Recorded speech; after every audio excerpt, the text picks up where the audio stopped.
अस्सलाम वालेकुम viewers, Aamir from AM moto vlogs. क्या हाल चाल है आप सबके? ठीक हैं व्यूअर्स। मैंने अपनी पिछली वीडियो में कहा था कि मैं सुजुकी GR150 का जो मिसिंग का प्रॉब्लम है स्पेशली उसको सॉल्व करवाऊंगा आपका। अच्छा, ये जो सोल्यूशन है GR150 का, इस पे जाने से पहले पहले ज़रा सुजुकी GR150 के बारे में बात कर लेते हैं। सुजुकी GR150 जो है नहायत ही स्मूथ मोटरसाइकिल है 150 कैटेगरी के अंदर, जो पाकिस्तान में जितनी आ रही हैं। अच्छा, इसका सिर्फ एक ही प्रॉब्लम है, वो है इसका मिसिंग का जो मेजर प्रॉब्लम है। एक और प्रॉब्लम है छोटा सा, वो भी मैं वीडियो के एंड तक आपको वो भी बताऊंगा इंशाल्लाह। अच्छा, ये जो वीडियो है ये काइंडली आप पूरी देखिएगा। पूरी देखेंगे तो आपको सोल्यूशन की समझ आएगी। ये जो सोल्यूशन है ये 100% वर्क करता है और ये आपके नॉर्थ ट्रैवल वाला मसला भी हल कर देगा। आपका बाबूसर टॉप पे भी मिसिंग नहीं बाइक करेगा, आपका बाइक कभी भी मिसिंग नहीं करेगा इस सोल्यूशन से। इसके अलावा इसकी जो फ्यूल एवरेज है, लोग बहुत सारे GR150 के फ्यूल एवरेज से भी बहुत ज़्यादा तंग है। इसकी फ्यूल एवरेज भी बहुत बेहतर हो जाती है। जहाँ ये कर रही होती है 35, वहाँ ये 40 to 45 किलोमीटर पर लीटर पे बड़े आराम से चली जाती है। अच्छा, जो सुजुकी GR150 है बेसिकली ये चाइना में बनती है, चिंगची कंपनी इसको बनाती है। लेकिन इसका ये कतन मतलब नहीं है कि इसकी क्वालिटी जो है वो चाइनीज़ वाली है, नहीं। क्यों? क्योंकि ये जापानीज क्वालिटी वाली है। सुजुकी उनसे बनवाता है एग्जैक्टली अपनी क्वालिटी पे, जो सुजुकी की या जो जापान की क्वालिटी होती है उस क्वालिटी पे ये बाइक बनती है। मेरी नज़र के मुताबिक पाकिस्तान में आने वाले जितने 150 सीसी मोटरसाइकिल हैं, जिसमें होंडा CB150 भी है, उसके आपको सबको पता है कि इंजन का क्या प्रॉब्लम है, जिसको कंपनी रिजॉल्व नहीं करती है। उसके बाद GS150 है जो किंग है हमारे पाकिस्तान में। लेकिन अब क्योंकि GS150 में कुछ भी नहीं रह गया, मतलब ना उसमें अलॉयज मिलते हैं आपको, ना उसमें डिस्क ब्रेक मिलती है, ना उसकी सीट कंफर्टेबल है, ना उसकी वायरिंग अच्छी है, ना उसकी पेंट जॉब अच्छी है। उसमें सिर्फ एक ही चीज़ अच्छी है, वो जो उसका इंजन है।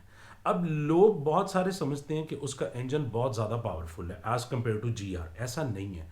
उसका जो वेट है बाइक का वो बहुत कम है एज़ कम्पेयर टू GR, जिसकी वजह से वो आपको बहुत ज़्यादा पावरफुल लगती है। और कुछ उसकी गियरिंग इस तरह है, और कुछ जो मैं अभी सोल्यूशन देने लगा हूँ उस सोल्यूशन की वजह से भी वो बाइक बहुत अच्छा परफॉर्म करता है।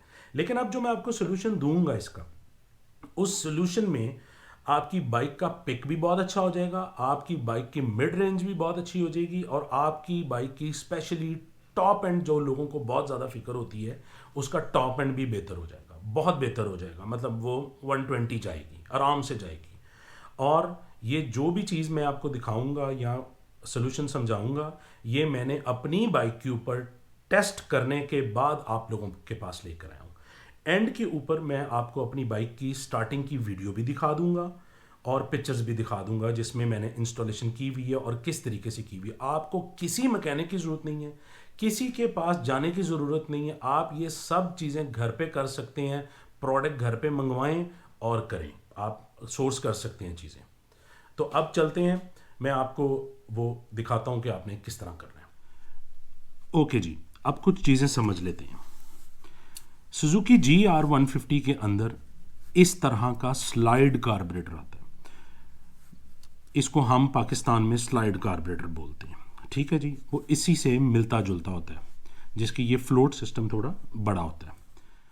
अच्छा, इसको बोलते हैं जी बटरफ्लाई कार्बोरेटर हमारे यहाँ पे, और इसको बहुत कॉम्प्लिकेटेड कार्बोरेटर समझा जाता है हमारी कंट्री के अंदर, जबकि ऐसा बिल्कुल भी नहीं है। ये भी एग्जैक्टली उसी तरह का कार्बोरेटर है और बिल्कुल भी कॉम्प्लिकेटेड नहीं है। अब ये कार्बोरेटर GS150 में लग के आता है, GD110 में भी बटरफ्लाई कार्बोरेटर आता है, और बेशुमार मोटरसाइकिल्स में आता है। अब इस कार्बोरेटर को भी लोग कहते हैं कि जी बहुत कॉम्प्लिकेटेड है, इसकी जी ट्यूनिंग में इशू है। इसमें भी कोई इशू नहीं है इसके अंदर। मैं आपको ये भी खोल के दिखा देता हूँ कार्बोरेटर। ओके जी, अब इसको भी हम खोल लेते हैं।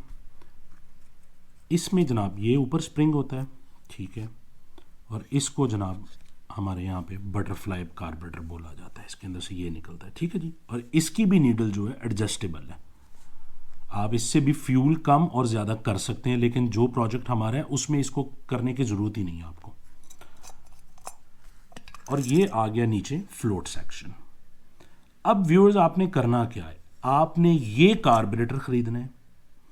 लेकिन ख़रीदना आपने A+ कॉपी अगर आप ख़रीदेंगे तो यही ख़रीदना है जिसके ऊपर मैकुनी लिखा हो, अदरवाइज दूसरा इस पे काम नहीं करता। आपने या ओरिजिनल ख़रीद लेना है या A+ ख़रीद लेना है। लेकिन अब आपने इसकी फ़िटिंग कैसे करनी है मैं वो भी बताता हूँ। फ़िटिंग बिल्कुल OEM 100% ऐसे ही लगेगा कि जैसे ये ओरिजिनल फैक्ट्री से लग के आया हुआ। कोई कॉम्प्लिकेशन इसके अंदर है ही नहीं है किसी किस्म की भी। एक दो चीज़ें आपको रिक्वायर्ड हैं इसके साथ, वो मैं सब कुछ आपको बताता हूँ।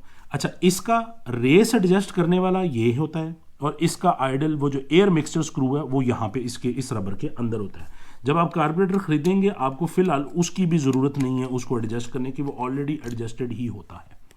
और इसको भी रखने का सिंपल, इसके अंदर कोई रॉकेट साइंस नहीं है, लेकिन ये बहुत रिलायबल कार्बोरेटर है।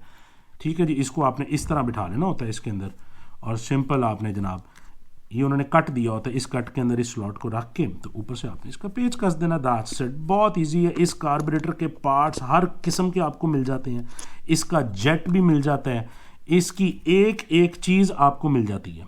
ऐसा नहीं है कि कुछ नहीं मिलता, क्योंकि ये पॉपुलर ही बहुत है कार्बोरेटर, ख़ासतौर पर हमारी कंट्री के अंदर। अच्छा जी, अब मैं ज़रा इसको ज़रा टाइट कर लूँ और उसके बाद मैं आपको अब समझाता हूँ कि आपको इसको फिट करने के लिए क्या क्या चीज़ें रिक्वायर्ड हैं और किस तरह फिट करना है। मैं साथ पिक्चर्स भी अटैच कर दूंगा कि आपने इसको इंस्टॉल कैसे करना है। अच्छा जी, अब GR150 का जो इंसुलेटर है वो व्यूअर्स काफ़ी लंबा होता है, जिसकी वजह से हेड से कार्बोरेटर इतना दूर कम से कम लगा होता है, इतना दूर, जिसकी वजह से उसको फ्यूल प्रॉपर नहीं जाता। कार्बोरेटर ज़्यादा फ्यूल दे रहा होता है, बाइक बर्न नहीं कर पा रही होती है प्रॉपर। अब आप लोगों ने ये वाला इंसुलेटर लगाना है GS का और ये वाला कार्बोरेटर आपने लगा देना है हेड वाली तरफ। ठीक है व्यूअर्स, उसके बाद आपको ये एक क्लैंप चाहिए, हर जगह से मिल जाएगा, जिससे आप कार्बोरेटर लेंगे उसके पास भी ये क्लैंप अवेलेबल होगा।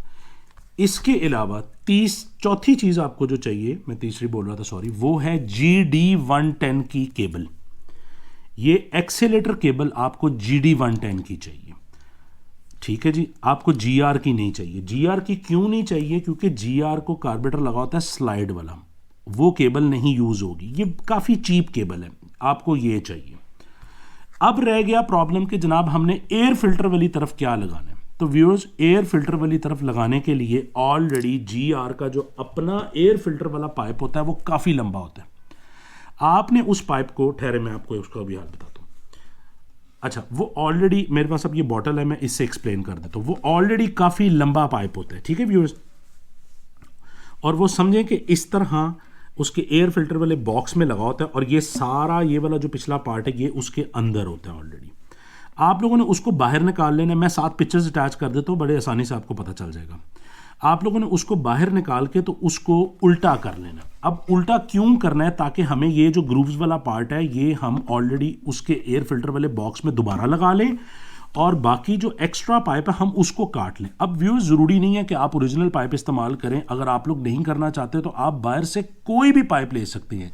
एक टिप मैं आपको ये भी दे देता हूँ कि होंडा की जो वो 100 आती है, ड्रीम जो है, CD100 ड्रीम मेरा ख्याल उसको बोलते हैं, जो अब चल रही है अभी भी, उसका एयर फिल्टर वाला पाइप भी बिल्कुल स्ट्रेट होता है, आप वो भी यूज़ कर सकते हैं। खैर, मैंने अपनी में ओरिजिनली इस्तेमाल किया। अच्छा जी, अब जनाब जब आपने ये उसको आप एक्स्ट्रा वाले को निकाल लेंगे, निकालने के बाद आपने एक्स्ट्रा वाला जो ये वाला साइड आपने लॉक कर ली उसके अंदर एयर फिल्टर में, और दूसरी साइड जो है वो आपने इसके ऊपर चढ़ा के तो जनाब ऊपर से आपने क्लैंप कर देना। अब व्यूअर्स, इसकी मैं आपको फिटिंग भी दिखा देता हूँ, आप पिक्चर्स में चेक करें और वीडियो भी चेक करें इसकी फिटिंग। इसमें किसी किस्म की कोई ऑल्ट्रेशन नहीं है, ये बोल्ट ऑन 100% फिटिंग है। अब जब आप ये कार्बोरेटर इसको लगा देते हैं तो बाइक का टॉर्क भी इंक्रीज हो जाता है, बाइक की फ्यूल एवरेज भी बेहतर हो जाती है, और टॉप एंड बाइक जो अपनी ओरिजिनल स्प्रॉकेट अगली 14 टीथ की है उसके अंदर बाइक जो है पूरा RPM 5th गियर में खींच जाती है, 9,500 पे जाके कट लगाती है, कट ऑफ, क्योंकि उसमें CDI यूनिट है, वो उसका जो कट ऑफ है वो CDI यूनिट से, उससे कार्बोरेटर का कोई लेना देना चाहिए। अब जब आप ये कार्बोरेटर लगा लेते हैं तो इसके बाद आप इस कार्बोरेटर के साथ चाहे नॉर्थ चले जाएं चाहे बाबूसर टॉप चले जाएं, बाइक मिसिंग नहीं करती बिल्कुल भी। तो ओके, अब ये जैसे कि आप इन पिक्चर्स में देख रहे हैं कि ये एग्जैक्टली OEM फिटिंग लग रही है ना, तो इसके अंदर आपको इसकी नीचे सेल्फ वाली प्लेट उतारनी पड़ रही है, कुछ भी नहीं करना, हर चीज़ इसकी बोल्ट ऑन फिटिंग है।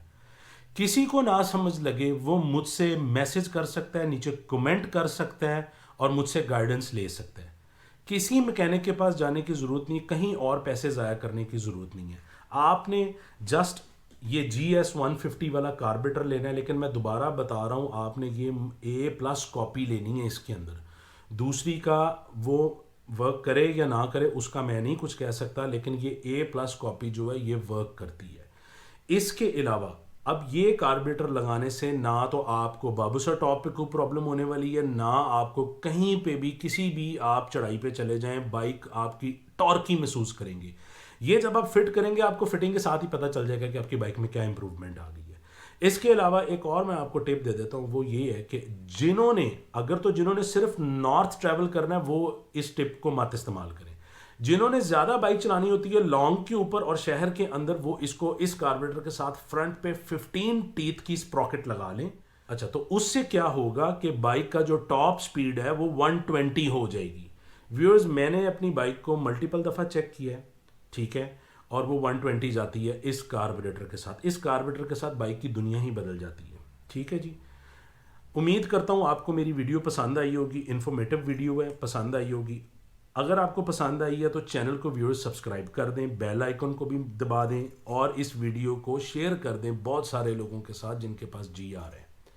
ये चीज़ जो है ये CB150F पे भी इंस्टॉल हो सकती है और हर उस बाइक पे जिसमें स्लाइड कार्बोरेटर, जैसे कि अब Carrera भी आई हुई है मार्केट के अंदर, उसमें भी ये कल को आप इंस्टॉल कर सकते हैं, क्योंकि उनको भी जितनी स्लाइड वाली मोटरसाइकिलें उसने जाके मिसिंग करनी है। लेकिन GR के अंदर ये एक कॉमन फॉल्ट है जिसको कंपनी एक्सेप्ट करने को तैयार नहीं है।